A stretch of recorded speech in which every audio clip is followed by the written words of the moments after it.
yang hobi men-share amal solehnya, sehingga akhirnya diikuti oleh dai-dai yang lain dan juga diikuti oleh murid-muridnya, sehingga jadilah memamerkan amal soleh, mempublish amal soleh adalah perkara yang biasa. Dan kalau kita lihat kepada kebiasaan para salaf dahulu, mereka adalah orang-orang yang sangat jauh dari memamerkan amal soleh, sangat jauh dari memperlihatkan amal soleh mereka, padahal mereka sangat bertakwa kepada Allah Subhanahu wa taala, dan mereka ya tentu jauh lebih ikhlas daripada kita. Namun meskipun hati mereka bersih, mereka tidak spekulasi tingkat tinggi dengan memperlihatkan amal soleh mereka, karena kita tahu memperlihatkan amal soleh sangat rawan untuk tertimpa penyakit riya dan penyakit sum'ah yang akhirnya bisa menjadikan amal soleh menjadi gugur. Baik, Allah Subhanahu wa taala ya telah menjelaskan dalam Al-Qur'an tentang pentingnya menyembunyikan amal soleh, ya. Di antaranya dalam dua ayat. Ayat pertama dalam surat Al-A'raf ayat 55, Allah Subhanahu wa taala berfirman, "Ud'u rabbakum tadarruan wa khufyah, innahu la yuhibbul mu'tadin." Berdoalah kepada Rabb kalian dengan tadarru', yaitu dengan merendah, dengan istiqanah, tadzallul, menghinakan diri, wa khufyah, khufyah itu dengan lirih, dengan suara yang lirih, dengan disembunyikan. Innahu la yuhibbul mu'tadin, sungguhnya Allah tidak menyukai orang-orang yang melampaui batas. Kita bacakan perkataan dari Al-Qurtubi dalam tafsirnya. Hampir seluruh para tafsir Al-Qurtubi, kemudian juga di antaranya Ibnu Katsir, Ibnu Jarir At-Tabari membawakan makna yang sama.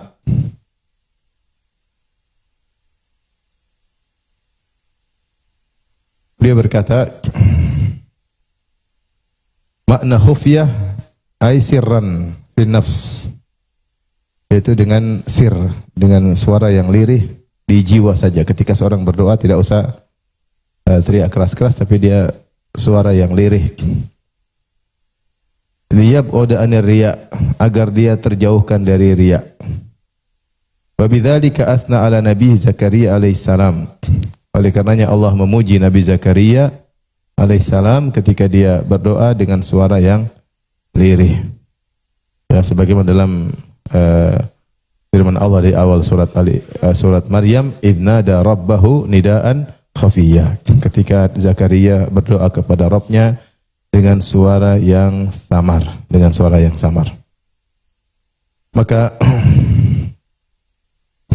ini dalil bahwasanya Allah Subhanahu wa taala menganjurkan seorang untuk beramal soleh, di antaranya doa untuk dengan sir, tidak keras-keras dan tidak perlu diketahui orang, ya, sehingga ini lebih jauh dari riya. Kemudian Al-Qurtubi berkata, wa syari'atu muqarriratun anna sirra fima lam ya'tarat min a'malil bir, ya, a'zamu ajran minal jahr, ya. Bahwasanya syariah telah menjelaskan bahwasanya perbuatan amal soleh yang dikerjakan dengan sir itu lebih besar pahalanya daripada yang dikerjakan dengan secara terang-terangan, itu diperlihatkan.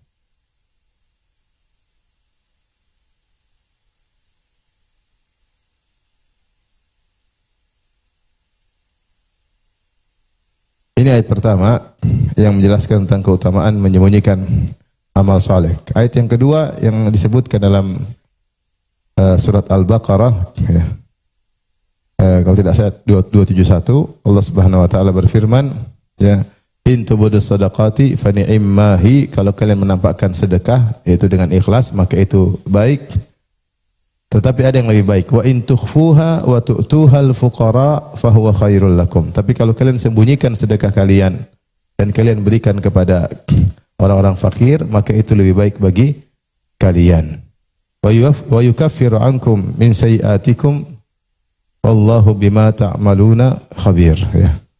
dan Allah akan mengampuni dosa-dosa kalian, dan Allah Maha Khabir, Maha mengetahui apa yang kalian lakukan. Ini di antara ayat-ayat yang menganjurkan untuk menyembunyikan amal soleh.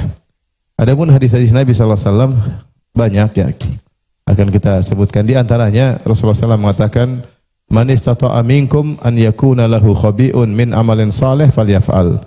Siapa di antara kalian yang mampu untuk memiliki amal saleh yang tersembunyi, maka lakukanlah. Maka lakukanlah. Ini di antara hadis yang menganjurkan seorang menyembunyikan amal salehnya. Kemudian juga dalam hadis Sa'ad bin Abi Waqqas radhiyallahu ta'ala anhu dalam Sahih Muslim, Rasulullah SAW bersabda, "Innallaha yuhibbu al-'abda at-taqiyyal ghaniyal khafi." Sungguhnya Allah Subhanahu wa taala mencintai seorang hamba yang bertakwa, yang al-ghani, yaitu mencukupkan diri, tidak minta-minta kepada orang lain, dia merasa cukup. Al-khafi, yang itu yang menyembunyikan amalnya atau tidak suka tampil. Ya, ini menunjukkan Allah mencintai orang yang beramal soleh dengan disembunyikan amalnya. Demikian juga banyak dalil-dalil yang menunjukkan keutamaan berkhulwat dengan Allah Subhanahu wa taala. Itu semua menunjukkan amal saleh yang disembunyikan, seperti salat malam. Kata Rasulullah SAW, "Shallu bil laili wan nasu niyam." Salatlah kalian di malam hari ketika orang-orang sedang apa? Tidur. Tadkhulul jannata bisalam. Sungguhnya kalian akan masuk surga dengan penuh keselamatan. Seperti juga sabda Nabi SAW tentang 7 orang yang dinaungi oleh Allah pada hari kiamat kelak, di hari di mana matahari dengan jarak 1 mil. Di antaranya Nabi SAW bersabda, wa rajulun dzakarallaha khaliyan fafadat ainah. Seseorang ketika sedang bersendirian dia ingat Allah kemudian dia menangis, ya.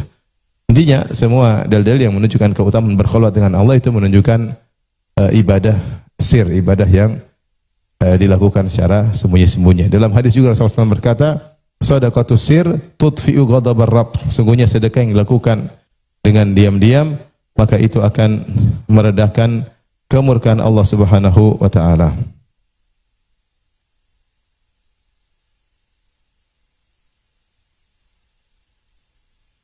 Ibnu Katsir rahimahullah menyampaikan perkataan Al-Hasan, bagaimana para salaf dahulu berusaha menyembunyikan amal saleh mereka. Al-Hasan berkata, "In kana ar-rajulu laqad jama'a al-Qur'an wa ma yash'uru bihin nas." Sungguh seseorang hafal Quran 30 juz dan orang-orang tidak tahu bahwa dia sudah hafal Quran. Wa in kana rajul laqad faqiha al-fiqh al-katsir wa ma yash'uru bihin nas. Ada seorang juga di antara mereka yang sudah faqih, paham tentang banyak ilmu agama dan orang-orang tidak mengerti bahwasanya dia sudah faqih. Wa in kana rajulu la yusalli salata tawilata fi baitihi wa indahu zuwar wa ma yash'uru bihi. Sungguh seseorang salat malam di rumahnya dengan salat yang sangat panjang, padahal banyak tamu di rumahnya dan mereka tidak ngerti, tidak sadar kalau dia salat malamnya sangat panjang. Artinya dia pun bisa menyembunyikan salat malam padahal di rumahnya ada tamu. Ya. Walaqad adrakna aqwaman. Sungguh kami telah mendapati kaum, maksudnya tabi'in. Hasan al-Basri seorang tabi'in. Ya, yang dia dapati mungkin tabi'in senior atau didapati adalah para sahabat.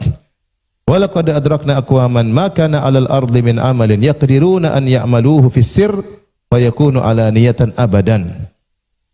Kami telah mendapati suatu kaum tidak ada satu amalan apapun yang mereka mampu sembunyikan kemudian mereka tampakkan. Enggak mungkin. Kalau selama mampu mereka sembunyikan pasti mereka sembunyikan. Ada amal yang tidak bisa disembunyikan seperti salat berjamaah, pergi sholat Jumat, ya, sholat Id, ya, itu amal-amal yang nampak, nggak ada masalah. Tapi selama amal tersebut mereka mampu sembunyikan, mustahil mereka akan apa? Tampakkan. Dulu ada orang-orang seperti itu ditemui oleh Hasan al-Basri. Kalau bukan tabi'in, para tabi'in senior, mereka adalah para sahabat.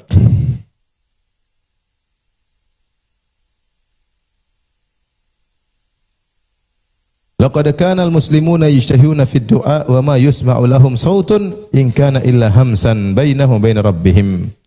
Dan sungguh kaum muslimin dahulu mereka bersungguh-sungguh dalam berdoa dan tidak terdengar dari mereka suara sedikit pun kecuali hanya hams, itu bisik-bisik antara mereka dengan Allah Subhanahu wa taala. Wa dzalika anna Allah taala yaqul, karena Allah telah berfirman, ad'u rabbakum tadarruan wa khufyah. Berdoalah kepada Rabb kalian dengan tadarru', dengan merendahkan diri, dan khufyah, dengan lirihkan suara. Wa dzalika anna Allah dzakara 'abdan salihan radiya fi'lahu faqala idz nada rabbahu nidaan khafiyya. Karena Allah telah menyebutkan hambanya yang saleh itu Nabi Zakaria alaihissalam, yang Allah ridha dengan perbuatannya, di mana Allah memujinya dengan berkata idz nada rabbahu nidaan khafiyya. Tatkala Zakaria menyeru Rabbnya dengan seruan yang lirih. Ini dalil bagaimana keutamaan melakukan amal saleh dengan tersembunyi dalam Al-Quran maupun dalam hadis-hadis Nabi sallallahu alaihi wasallam. Sekarang kita akan jelaskan secara lebih terperinci tentang keutamaan menyembunyikan amal saleh. Keutamaan yang pertama, ikhwan dan akhwat yang dirahmati Allah Subhanahu wa taala, bahwasanya dengan menyembunyikan amal saleh pahala lebih besar. Pahala lebih besar. Secara tegas Allah mengatakan, in tubudu shadaqati fa ni'mahi. Kalau kalian tampakkan sedekah namun dalam tentunya kalian ikhlas, maka itu terbaik. Wa in tukhfuha, namun ada yang lebih baik lagi. Itu sungguh baik kata Allah. Namun ada yang lebih baik, wa in tukhfuha wa tu'tuhal fuqara, namun kalau kalian sembunyikan sedekah tersebut dan kalian berikan kepada orang-orang fakir, wa huwa khairul lakum, maka itu lebih baik bagi kalian. Lebih baik bagi kalian. Oleh karenanya, setiap amal saleh yang dilakukan oleh seorang selama masih mungkin untuk disembunyikan, hendaknya dia sembunyikan. Karena kalau dia kerjakan secara tersembunyi, maka malaikat akan mencatat amal ini dengan pahala amalan yang tersembunyi, dan ini pahalanya besar. Maka jangan dia rubah menjadi amalan yang terlihatkan. Ibnu Qayyim rahimahullah menjelaskan, iblis berusaha menjadikan amal seorang gugur. Kalau dia sudah beramal soleh, maka digoda agar dia sum'ah, agar dia riya, agar dia batalkan amal solehnya. Jika iblis tidak mampu untuk membatalkan amal solehnya dengan memasukkan riya dalam dirinya, atau ujub, atau sum'ah, maka iblis berusaha, artinya orang ini tetap ikhlas. Maka iblis berusaha orang ini untuk menceritakan amalnya. Karena kalau orang yang sudah ceritakan amalnya, meskipun dia ikhlas, tidak bermaksud untuk ujub, tidak bermaksud untuk sum'ah, maka pahalanya menjadi berkurang, turun level. Dari level pahala amal yang tersembunyi, turun menjadi level pahala amalan yang terlihatkan. Taib. Berapa perbandingan antara amal yang tersembunyi dengan amal yang terlihatkan? Tidak ada dalil yang khusus yang menyebutkan akan hal tersebut. Memang ada satu hadis diperselisihkan oleh para ulama, sebagian menghasankan, sebagian mendhaifkan. Ya. Namun kalaupun dia dhaif, maka ini terkait dengan fadhailul a'mal, yang para ulama mengatakan tidak mengapa disampaikan jika amalnya memang sudah ada. Tapi sebagian ulama menghasankan hadis ini, di antara Syekh Albani rahimahullahu taala. Hadisnya menunjukkan tentang perbandingan antara amal tersembunyi dengan amal yang terlihat, sama-sama ikhlas. Kalau tidak ikhlas ya gugur.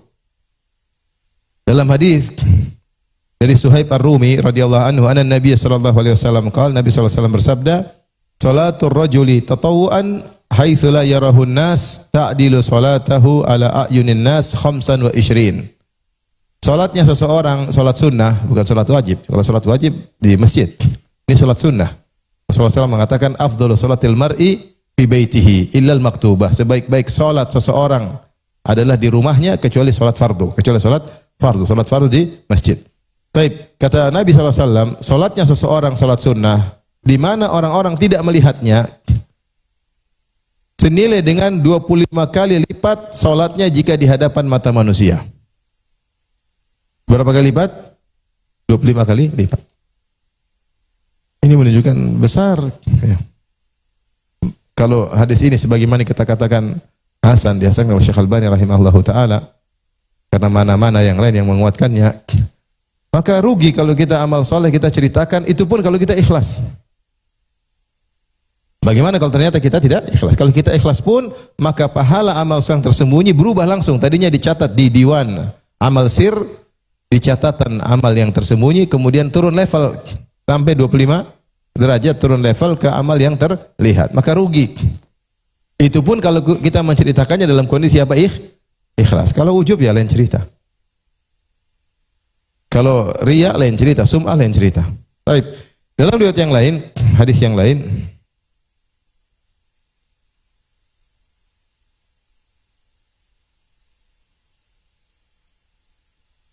Rasulullah SAW juga bersabda, dan hadis ini yang benar dia mauquf atau perkataan sahabat, di mana disebutkan dalam hadis ini, fadlu salatir rajuli fi baitihi ala salati haitsu yarahun nas ka fadlil maktubati ala nafilah. Keutamaan salat seseorang di rumahnya dibandingkan salatnya yang orang tidak lihat, dibandingkan dengan salatnya yang dilihat oleh orang, ya. Salatnya di rumah yang tidak dilihat orang dengan salatnya ketika dilihat orang seperti perbandingan salat fardu dengan salat sunnah. Tentu beda jauh karena salat fardu adalah rukun Islam. Salat sunnah bukan rukun Islam. Maka ini isyarat tentang keagungan, keutamaan amal soleh yang disembunyikan. Makanya Rasulullah SAW mengatakan, man istata'a minkum an yakuna lahu khabi'un min amalin soleh falyaf'al. Siapa di antara kalian yang mampu punya amal soleh yang tersembunyi, maka lakukanlah. Baik, ini keutamaan yang pertama. Keutamaan yang kedua, bahwasanya sebagian tadi sudah kita isyaratkan dari perkataan Al-Qurtubi dan juga perkataan para ulama yang lainnya, bahwasanya ketika mereka menafsirkan khufyah, ya, bahwasanya amal soleh yang tersembunyi lebih selamat dari riya, lebih selamat dari riya. Kalau amal soleh kita tampakkan, maka kita spekulasi. Spekulasi amal kita ada noda hitam dalam niat kita ingin dipuji, meskipun sedikit. Meskipun sedikit. Riya itu kalau bercampur dalam hati kita, ingin dipuji meskipun 0,1%, amal kita gugur. Amal kita apa? Gugur. Beda kalau kita bahas seorang beramal soleh dengan niat duniawi selain riya, maka ini ada para ulama mengatakan jika niat akhiratnya masih mendominasi, terus niat dunianya masih ada, selama niat akhiratnya masih mendominasi tidak jadi masalah. Seperti seorang misalnya menyambung silaturahmi untuk panjang umur dan untuk dilapangkan rezeki. Boleh atau tidak? Rasulullah SAW mengatakan, man ahabba an yubsata lahu fi rizqihi wa yunsa'a fi atharihi falyasil rahimah. Siapa yang ingin dilapangkan rezekinya, dipanjangkan umurnya, sambung silaturahmi. Nah, dia sambung silaturahmi niatnya untuk akhirat tapi juga ingin dipanjangkan umurnya dan dilapangkan rezekinya. Boleh atau tidak? Jawabannya boleh. Selama niat akhirat, selama dia ikhlas, tidak mencari pujian manusia dan niat akhiratnya lebih mendominasi. Ini niatnya tercampur antara niat ingin dapat pahala akhirat dengan niat agar mendapat ganjaran duniawi. Ini masih boleh. Ya, selama tidak mendominasi niat apa? Ganjaran akhirat. Selama niat ganjaran akhirat lebih mendominasi, pingin surga lebih mendominasi daripada mendapat ganjaran duniawi. Tapi kalau riya meskipun sedikit gugur. Beda. Karena riya langsung mencoreng keikhlasan terkait dengan yang kita tuju. Kalau ini dia menyambung silaturahmi ikhlas karena Allah. Dia tidak mencari pujian, tapi di samping dia pingin surga, dia juga pingin dapat ganjaran apa? Duniawi, panjang umur atau rezeki lancar. Selama tidak mendominasi maka tidak mengapa. Beda dengan riya. Riya sedikit saja bercampur, maka gugur amal soleh tersebut. Maka ketika seorang memamerkan amal solehnya, dia sedang melakukan spekulasi tingkat tinggi. Berbahaya. Kapan dia sedikit ingin dipuji, maka gugur amal solehnya. Berbahaya atau tidak? Berbahaya. Maka yang mengerti akan bahaya ini para salafus soleh. Mereka dahulu tahu memamerkan amal soleh spekulasi tingkat tinggi. Makanya mereka berusaha untuk menyembunyikan amal soleh mereka sebisa mungkin. Tadi kata Hasan al-Basri, mustahil kami mendapati suatu kaum. Mustahil kalau ada amal mereka bisa sembunyikan lantas mereka tampakkan, mustahil. Selama mereka bisa sembunyikan pasti mereka sembunyikan. Dan saya sudah katakan para salaf lebih bertakwa daripada kita. Para salaf lebih ikhlas daripada kita. Para salaf lebih tidak ingin niat-niat duniawi, itu pun mereka tidak berani spekulasi. Kemudian zaman sekarang sebagian orang nekat menampakkan amal solehnya. Semua amal solehnya dia sebutkan. Berbakti sama orang tua dia sebutkan. Dia rajin sedekah disebutkan, dia rajin sholat duha disebutkan, ya, dia membantu orang lain dia sebutkan. Maka antum hati-hati, jangan ikut-ikutan ya, jangan ikut-ikutan. Mudah-mudahan dia ikhlas, mudah-mudahan mereka ikhlas. Tapi antum anak khawatir, antum jangan ya. Sekarang mana lebih soleh? Ustadz atau orang para salaf? Nggak usah ditanya lah, jelas lah. Nggak usah ditanya. Para salaf jauh lebih soleh. Mereka pun tidak berani spekulasi. Apalagi saya model begini, mau spekulasi, aduh ngeri. Ya. Hati ini nggak beres. Mereka saja yang hatinya beres tidak berani spekulasi. Maka jangan ikut-ikut lagi tren orang menampakkan amal solehnya. Lagi ngetren sekarang satu nampakan ini, satu nampakan ini lah, saya mau kesini lah, kesana macam-macam, saya nggak perlu sebutkan lah. Ya. Sehingga menampakkan kayaknya dirinya hebat, membranding dirinya seakan-akan dai yang masya Allah, yang wow, yang dulu para salaf jauh dari hal seperti itu. Baik. Jadi keutamaan yang kedua, menyembunyikan amal soleh lebih selamat dari riya. Kemudian keutamaan yang berikutnya,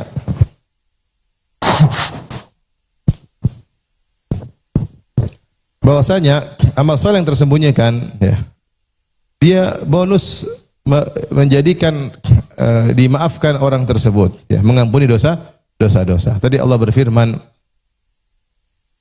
wa in tukhfuha wa tu'tuha al-fuqara fa huwa khairul lakum wa yukaffiru ankum min sayyi'atikum. Kalau kalian sembunyikan amal soleh kalian, sedekah kalian, dan kalian berikan kepada orang fakir, maka lebih baik bagi kalian dan Allah akan mengampuni dosa-dosa kalian. Makanya seorang salaf ketika dia menyembunyikan sedekahnya, ya, maka ketika ditanya kenapa dia menyembunyikan sedekahnya, dia mengatakan Rasulullah bersabda dalam hadis, Rasulullah SAW bersabda, shadaqatus sir tudfi'i ghadabar rabb. Sungguhnya sedekah yang dilakukan diam-diam akan meredakan kemurkaan Allah Subhanahu wa taala.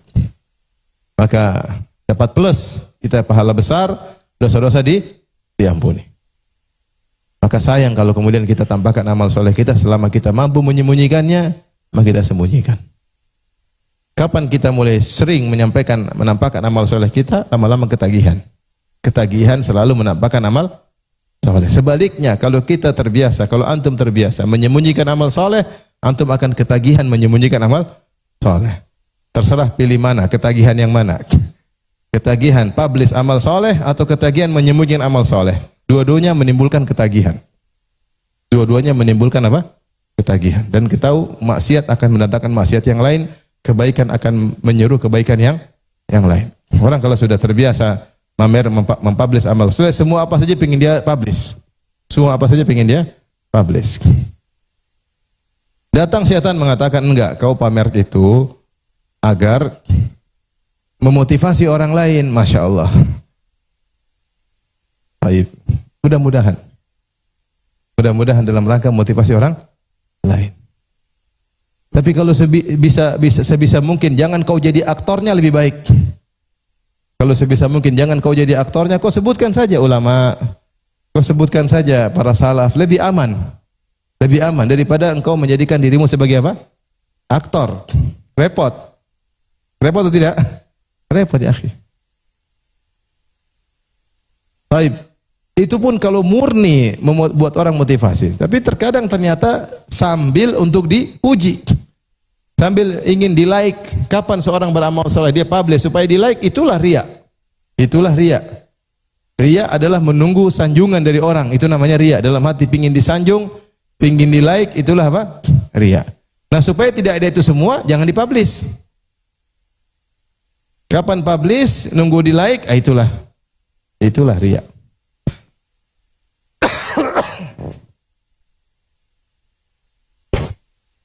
Baik. Di antara keutamaan orang yang menyembunyikan amal solehnya, yang keberapa ini? 4. Selamat dari kemunafikan. Selamat dari kemunafikan. Di antara ciri-ciri munafik yang ditakuti oleh para sahabat adalah ikhtilaful batin wal zahir. Perbedaan antara batin dan zahir. Zahirnya sepertinya begini, ternyata batinnya beda. Di antara ciri-ciri orang munafik, kalau dilihat orang banyak semangat, kalau tidak ada yang lihat kurang semangat. Makanya Nabi SAW mengatakan, athqalus salawat alal munafiqin, salatul fajr wa salatul isya. Salat yang paling berat bagi orang-orang munafik adalah salat subuh dan salat isya. Kenapa paling berat? Karena ketika itu tidak ada yang lihat. Karena di zaman Nabi kalau sudah subuh sama isya gelap. Orang munafik itu mereka semangat sholat zuhur, asar, maghrib karena kelihatan. Oh hadir nih. Karena memang mereka niatnya untuk dilihat. Tapi kalau sudah subuh dan isya, ke masjid ngapain? Nggak ada yang muji. Karena nggak kelihatan. Maka sangat berat bagi mereka untuk ke masjid ketika sholat subuh dan sholat apa? Isya. Sehingga ketika seorang di depan banyak orang semangat beribadah, ketika bersendirian tidak semangat, ini terkena penyakit orang munafik. Kita tidak bilang dia munafik, tapi terkena penyakit orang munafik. Yang berbeda ketika di hadapan banyak orang dengan bersendirian. Nah, ketika seseorang ternyata justru dalam kesendiriannya dia bersemangat beribadah, insya Allah dia bukan munafik. Karena orang munafik tidak demikian. Orang munafik itu kalau nggak ada yang lihat malah malas beribadah. Kalau banyak yang lihat baru dia semangat. Maka seorang yang menyembunyikan amal solehnya, dia bebas dari sifat kemunafikan. Sifat yang sangat ditakuti oleh para sahabat. Kata Ibnu Abi Mulaika, adraktu 30 min ashabin Nabi sallallahu alaihi wasallam, kulluhum yakhafun nifaq ala nafsihi. Aku mendapati 30 orang sahabat Nabi, kata tabi'in ini, dan dia dapati sahabat-sahabat senior. Semua 30 orang sahabat ini takut ada kemunafikan menimpa dirinya. Takut kemunafikan menimpa dirinya. Kata para ulama, maksud kemunafikan di sini perbedaan antara zahir dan batin. Perbedaan antara zahir dan batin. Depan manusia seperti apa, di ketika sendirian berbeda lagi, ya. Maka seorang ketika membiasakan diri untuk ibadah, tidak ada yang tahu, maka insya Allah dia bukan orang munafik. Baik, yang berikutnya, yang keberapa? Yang kelima. Yang kelima, ketika seorang menyembunyikan amal solehnya, maka otomatis dia sering berkholwat dengan Allah Subhanahu wa taala. Dia sembunyikan, dia baca Quran bersendirian, dia sholat malam bersendirian, dia sedekah diam-diam, ya. Tidak ada yang tahu cuma yang dia sedekah aja, ya. Sehingga dia senantiasa berkholwat dengan Allah Subhanahu wa taala, dan berkholwat dengan Allah di ibadah tersendiri. Disyariatkan i'tikaf agar kita belajar berkholwat kepada Allah, disyariatkan sholat malam agar kita belajar berkholwat bersama Allah Subhanahu wa taala, ya. Maka interaksinya dengan Allah luar biasa, karena dia selalu yang dia perhatikan adalah Allah dan Allah dan Allah dan Allah, sehingga dia tidak begitu memperhatikan komentar manusia terhadap dirinya. Yang dia pedulikan bagaimana Allah terhadap saya. Ini kebiasaan orang yang ibadah dengan disembunyikan. Dan yang terakhir, yang keberapa? Keenam, orang yang menyembunyikan ibadahnya, dia lebih kontinu dalam beribadah. Sungguhnya di antara sebab seorang berubah dari soleh menjadi tidak soleh adalah karena riya dalam hatinya. Ketika Rasulullah SAW bersabda dalam hadis yang masyhur, hadis Shadiqul Masduq, hadis Ibnu Mas'ud radhiyallahu taala anhu, Rasulullah berkata, "Inna ahadakum la ya'malu bi amali ahlil jannah hatta ma yakunu bainahu wa bainaha illa dhira' fa yasbiqu alaihi alkitab fa ya'malu bi amali ahlin nar fayadkhuluha." Sungguh salah seorang dari kalian benar-benar melakukan amalan-amalan penghuni surga, yaitu amal-amal soleh, sampai jarak dia dengan surga tinggal sehasta. Kemudian dia sudah didahului oleh takdir. Maka di akhir hayatnya dia melakukan amalan-amalan buruk, amalan penghuni neraka jahanam, bermaksiat. Kemudian dia meninggal, kemudian masuk apa? Neraka jahanam. Bagaimana dia bisa berubah dari amal soleh menjadi amal buruk di akhir hayatnya? Diterangkan dalam hadis yang lain. Inna ahadakum la ya'malu bi amali ahlil jannah fima yabdu linnas wa huwa min ahlin nar. Sungguh salah seorang dari kalian melakukan amal-amal soleh menurut pandangan manusia, yang nampak pada manusia padahal dia adalah penghuni neraka jahanam. Kata Ibnu Rajab Al-Hambali, sebab seorang berubah dari beramal soleh kemudian terputus, tidak kontinu, malah berubah menjadi amal penghuni neraka jahanam, karena ada sesuatu dalam hatinya, ada dasisah, ada dasais, ada racun dalam hatinya. Bisa jadi riya, pingin disanjung, pingin dipuji, ujub dan lain-lain. Itu yang bisa merubah dia di penghujung hidupnya. Maka seorang yang berusaha untuk menyembunyikan amalnya, mencari keridhaan Allah Subhanahu wa taala, insyaallah dia lebih kontinu, lebih istiqamah dalam melakukan ketaatan.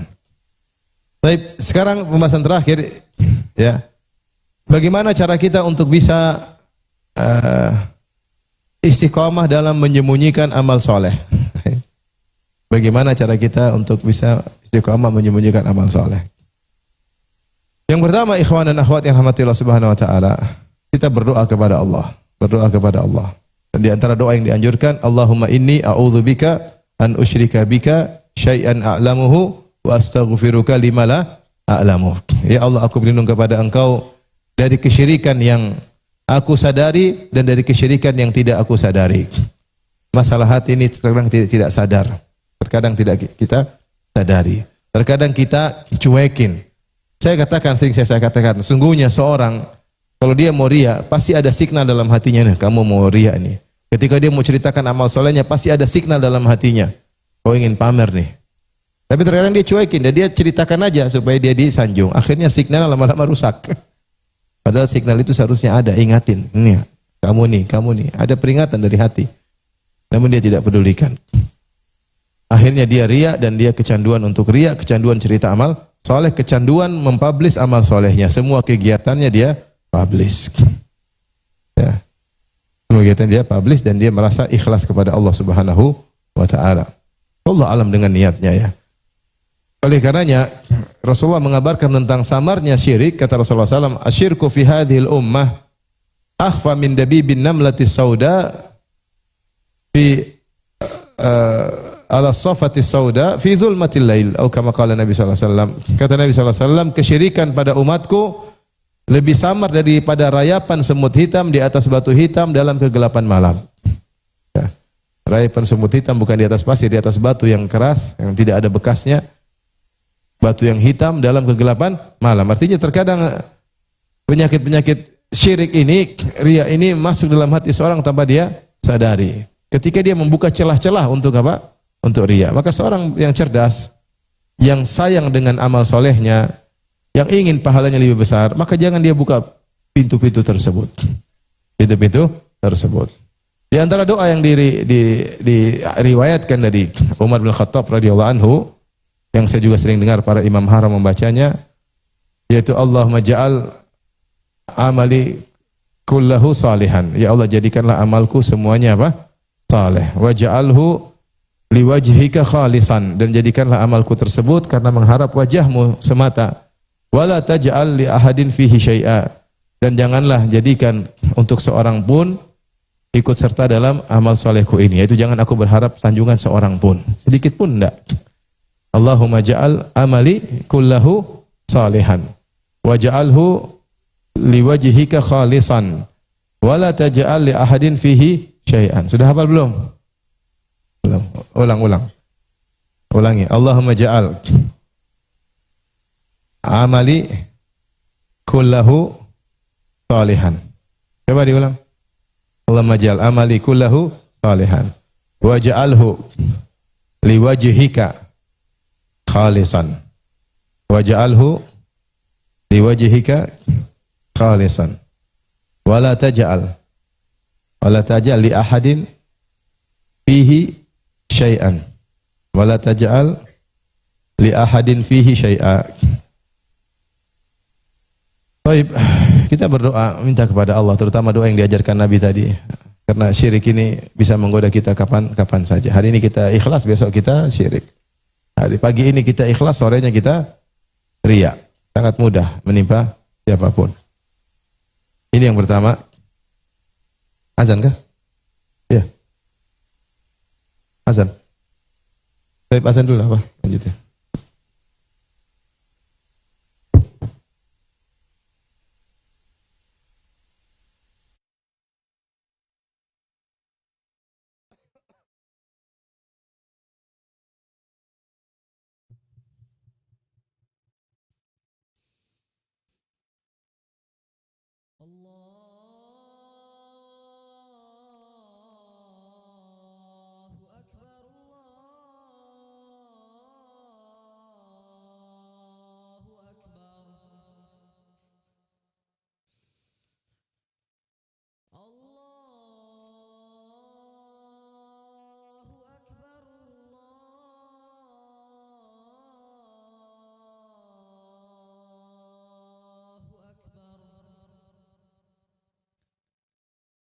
أشهد أن لا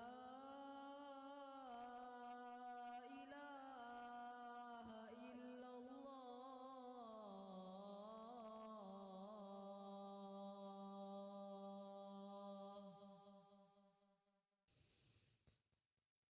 أشهد أن لا إله إلا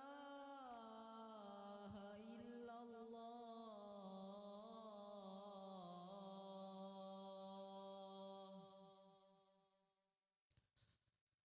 أشهد أن محمدا رسول الله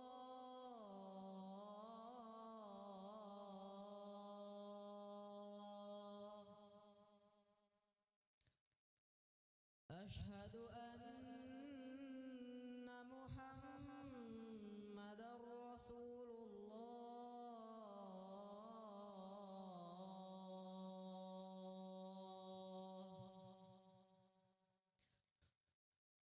حي على الصلاة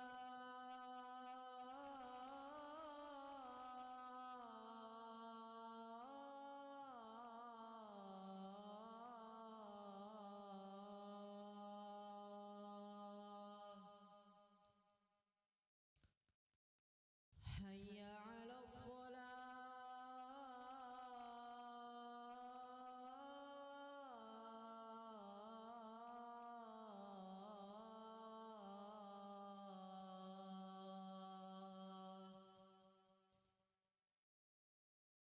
حي على الفلاح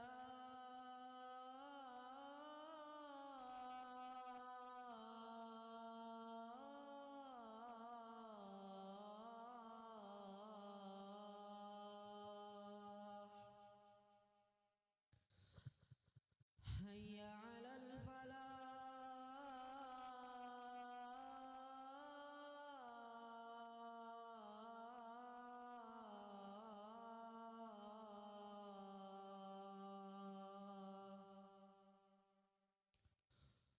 الله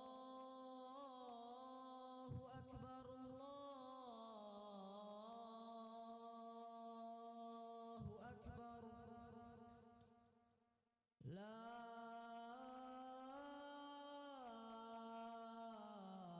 إله إلا الله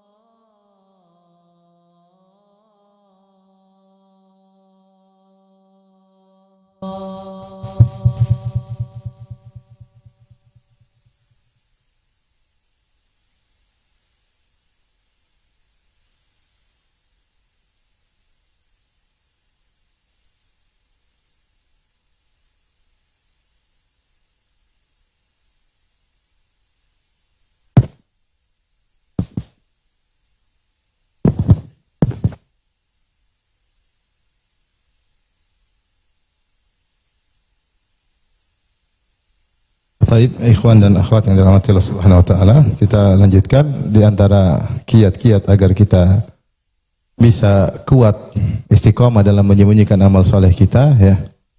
Yaitu kita menyadari bahwasanya amal kita ini sudah sangat sedikit. Sudah sangat sedikit. Yang sedikit ini jangan kita spekulasi lagi, ya. Ya. Kalau kita punya amal banyak, kita tambah-tambahkan 10% mungkin masih aman. 90% selamat. Ini sudah sedikit, mau kita tampak-tampakin lagi, ya. Oleh karenanya Ibnu Qayyim berkata, "Laisa sya'nu fil amal wa innama sya'nu fi hifdzil amal mimma yuhbituhu aw yufsiduhu." Bukan yang terpenting adalah amal soleh saja, tetapi yang lebih penting adalah bagaimana menjaga amal soleh agar tidak gugur, agar tidak berkurang pahalanya. Ini yang lebih penting. Maka kita sadari amal kita itu sangat sedikit. Maka jangan kita pamer-pamerkan.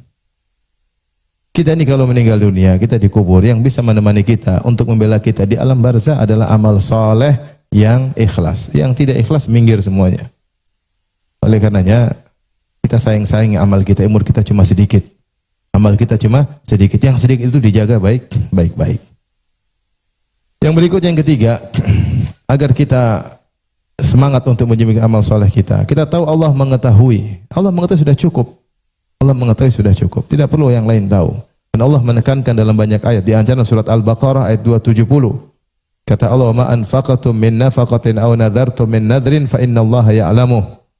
Apapun yang kau infakkan dan apapun yang kau nadarkan, yang kau tunaikan, sungguhnya Allah mengetahuinya. Allah mengetahui sudah cukup. Bukan diketahui lagi presiden, bukan diketahui oleh raja, ya, diketahui oleh Allah Subhanahu wa taala. Maka cukupkanlah dirimu berbahagia ketika yang tahu adalah siapa? Allah. Dalam juga ayat surat Al-Baqarah ayat 215, Allah berfirman, "Wa ma taf'alu min khairin fa innallaha bihi alim." Apapun kebaikan yang kau lakukan, sungguhnya fa innallaha bihi alim, sungguhnya Allah mengetahuinya. Maka seorang ketika beramal saleh dihadirkan ayat seperti ini, Allah tahu, selesai, Allah tahu. Kemudian juga dalam surat Al-Baqarah 273 Allah berfirman, "Wa ma tunfiqu min khairin fa innallaha bihi alim."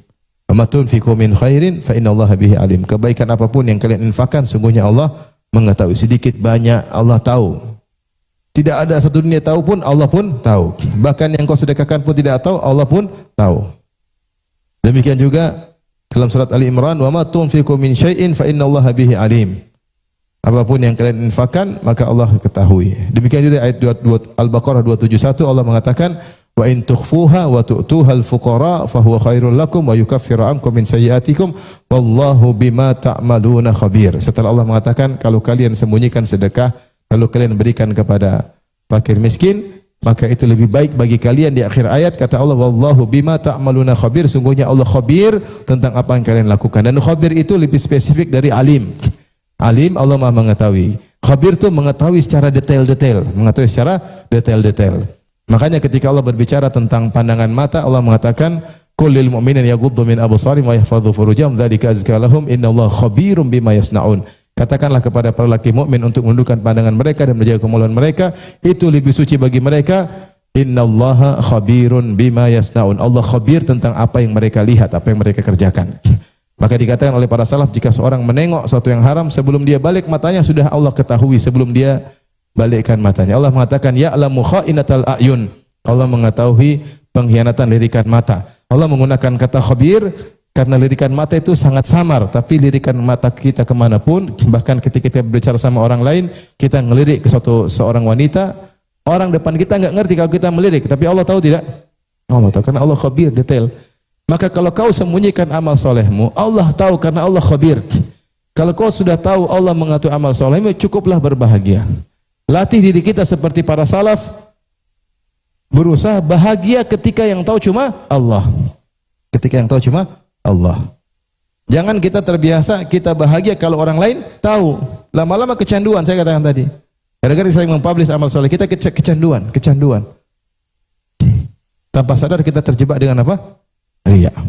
Tanpa sabar. Ya, tanpa sadar. Taib. Ini diantara cara kita agar bisa istiqomah dalam menyembunyikan amal. Di antara cara kita untuk istiqomah menyembunyikan amal, kita ingat tentang cerita-cerita para salaf yang di mana mereka berusaha menyembunyikan amal soleh mereka. Ya. Banyak cerita para salaf. Di antaranya cerita yang menakjubkan dalam Sahih Bukhari ketika Rasulullah SAW menceritakan tentang dua Bani Israel yang sama-sama soleh. Yang satu meminjam uang kepada si A, minjam uang kepada si B. Dia pinjam uang sama kawannya. Dia butuh uang ketika itu 1000 dinar. 1000 dinar itu 1 dinar 4/4 gram emas. Kalau 1000 dinar berarti 4,25 kilogram emas. Berarti 5 miliar. Ya, 1 gram emas sekarang berapa? 100 lebih. Sah? 1 juta. Ya, berarti sekitar 4 miliar lebih. 4 miliar sedikit atau banyak? Sedikit. Yang bilang ya sedikit.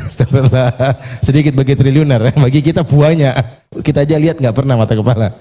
Baik, banyak sekali.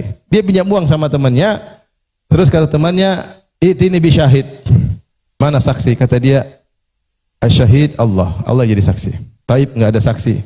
"Itini bi kafil." Mana penjaminmu? Kalau kau nggak bisa bayar, siapa yang jamin?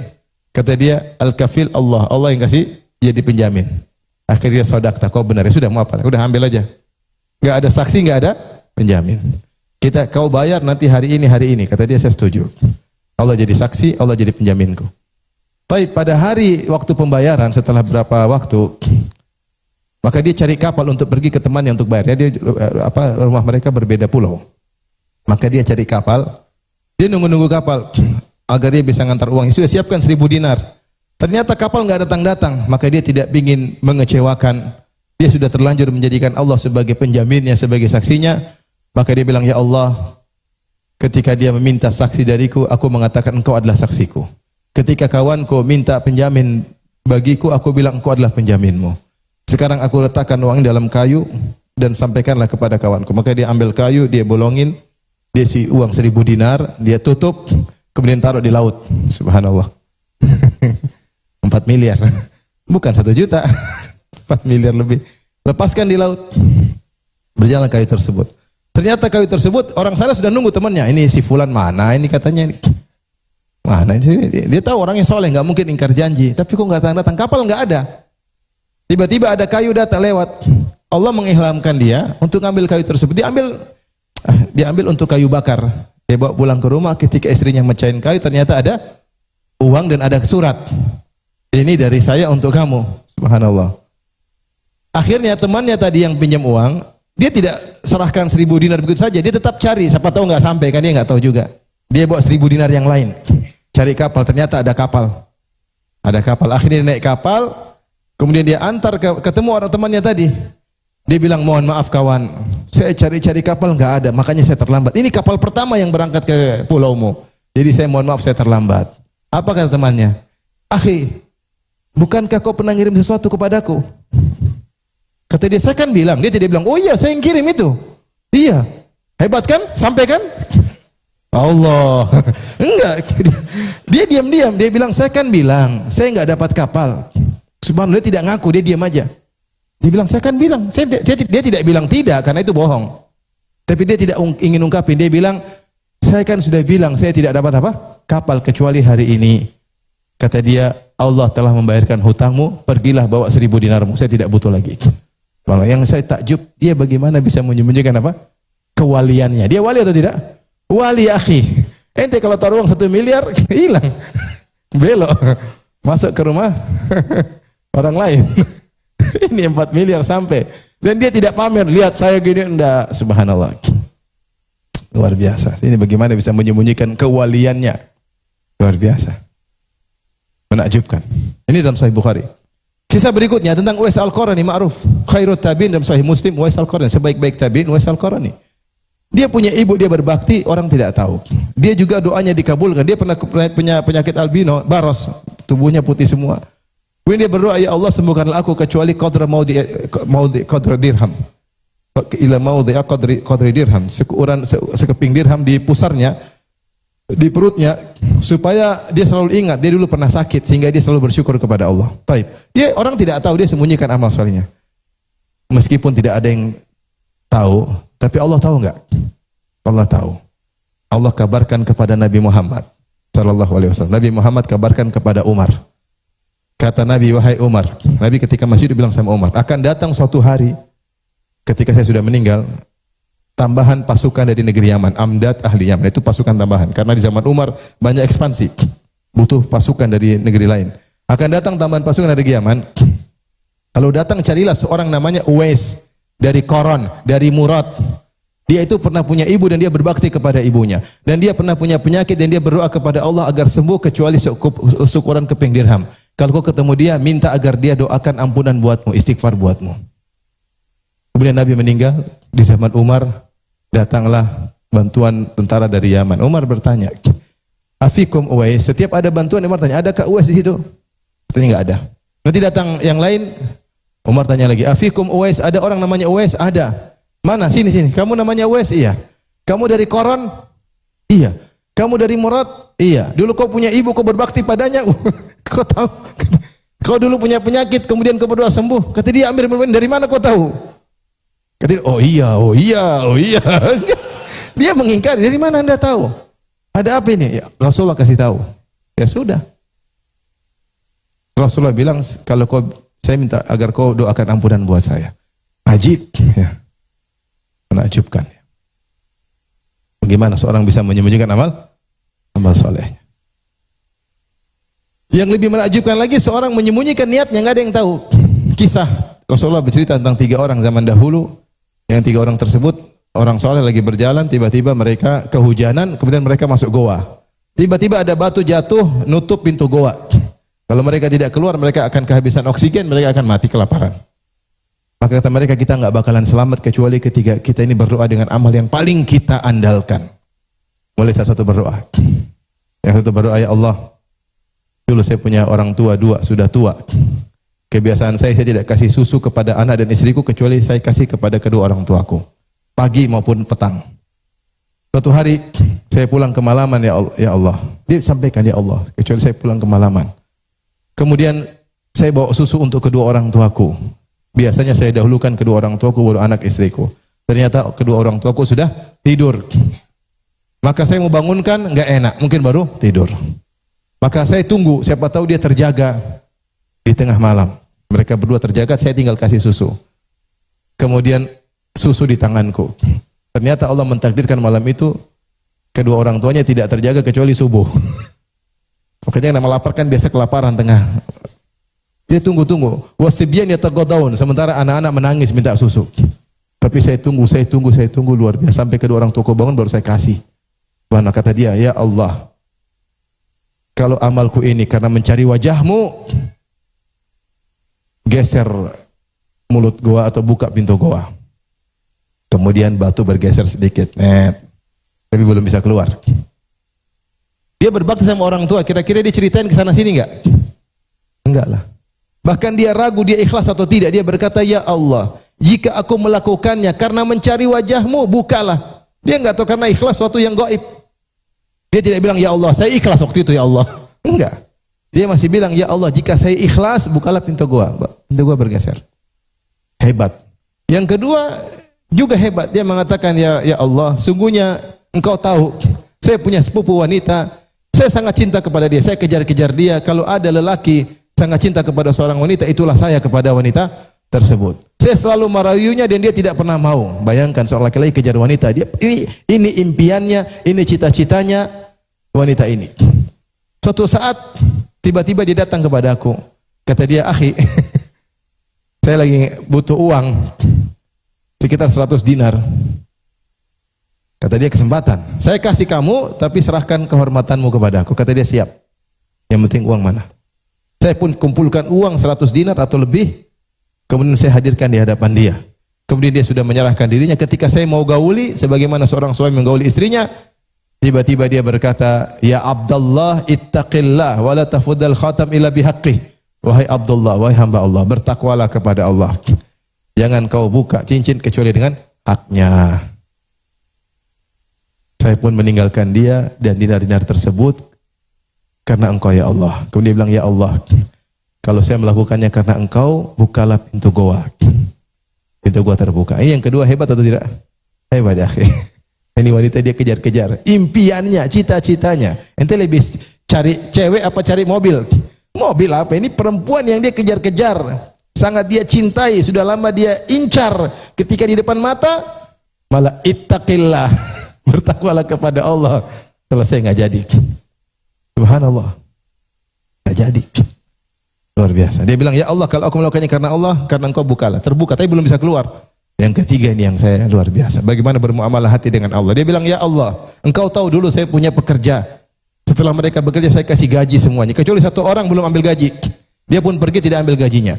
Gajinya saya pegang, kemudian saya niatkan. Ini niatnya nggak pernah ngomong sama orang dalam hatinya. Saya niatkan ngolah hartanya ini untuk dia. Akhirnya saya kelola, saya tanam. Akhirnya gajinya ini berubah jadi banyak sapi, banyak kambing, banyak onta. Lama kemudian dia datang, mungkin entah berapa, 10 tahun atau berapa tahun, pokoknya lama, sudah banyak kambing, banyak onta, banyak sapi. Maka dia datang, dia bilang, bos, mana gajiku dulu? Mana gajiku? Baru datang sekarang. Kataku, itu semua yang kau lihat, kambing-kambing, onta-onta, babi, kambing, onta-onta, kambing-kambing, sapi-sapi. Saya baru bahas tadi dosa besar memakan babi, makanya ke bawah ya. Saya lagi nulis buku apa? Dosa-dosa besar. Di antaranya memakan babi. Afwan tadi kelepasan ya.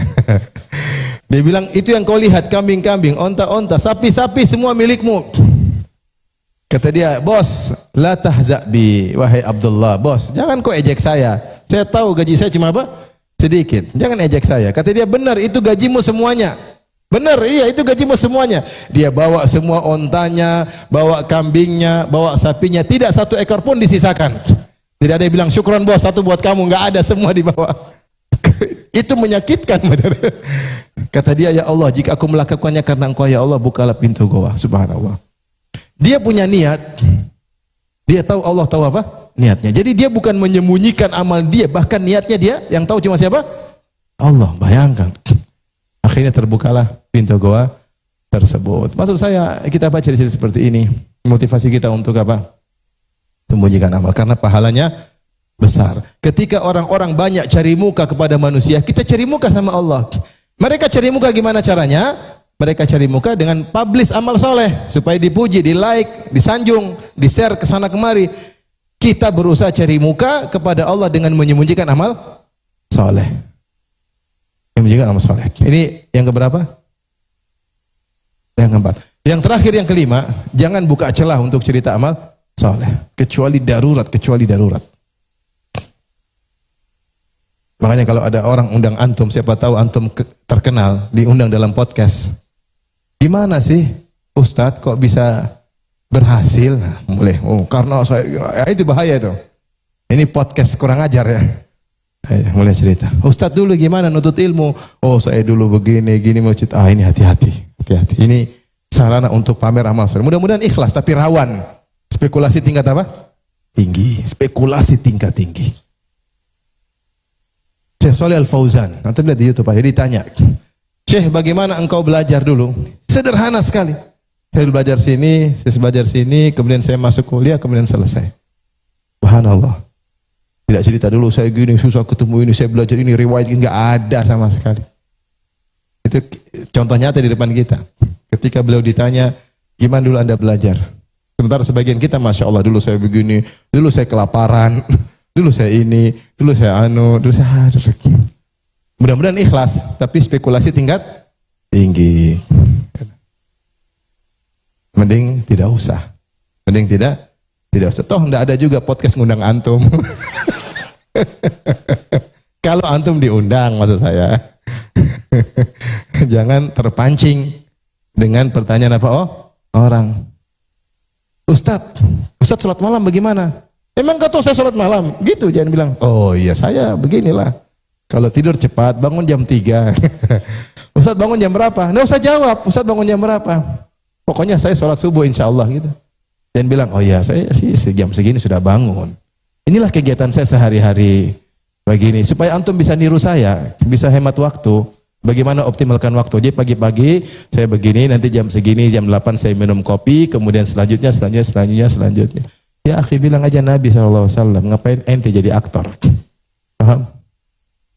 Kalau ente ingin, mudah-mudahan ikhlas, saya bilang mudah-mudahan ikhlas. Tapi spekulasi tingkat tinggi. Kata Ibnu Mas'ud, "Man kana mustannan falyastanna biman qad mat, fa innal hayy la ya'man alaihi fitnah." Siapa yang ingin mencontoh atau meneladani, teladanilah orang yang sudah meninggal dunia. Yang masih hidup belum tentu selamat dari fitnah. Demikian saja kajian kita, tidak ada tanya jawab ya. Insyaallah kita lanjutkan habis lebaran.